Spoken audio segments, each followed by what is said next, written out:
Magandang umaga po. Andito po ngayon kasalukuyan ang aking anak at ang aking mahal na asawa na nag-iisa kong pinakamamahal sa ibabaw ng mundo at sa balat ng lupa. Siya po ay gagraduate ngayon, ang aking anak na lalaki. Pangatlo sa aking anak na lalaki mula sa bunso. Siya po ang aking aasahan at siya po ang magtataguyod balang araw kay Kapitan Penoy. Kaya salamat sa iyo, anak. Ito lang ang masasabi ko sa iyo, anak. Pagbutihin ang pag-aaral, pagbutihin ang mga payo ng inyong magulang, sundin ang payo ng iyong mahal na ama't ina.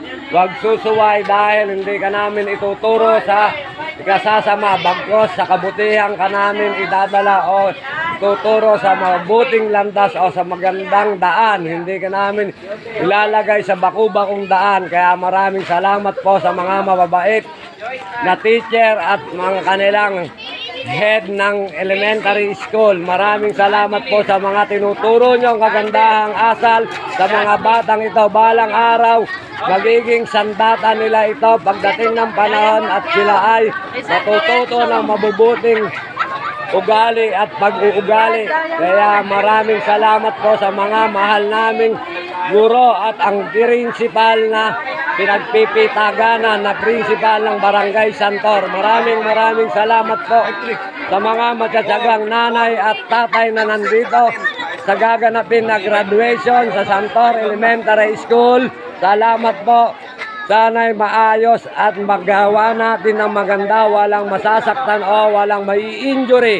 Kaya salamat po sa mga nangangasiwa rito sa ating paaralan ng Santor Elementary School. Salamat po, ma'am.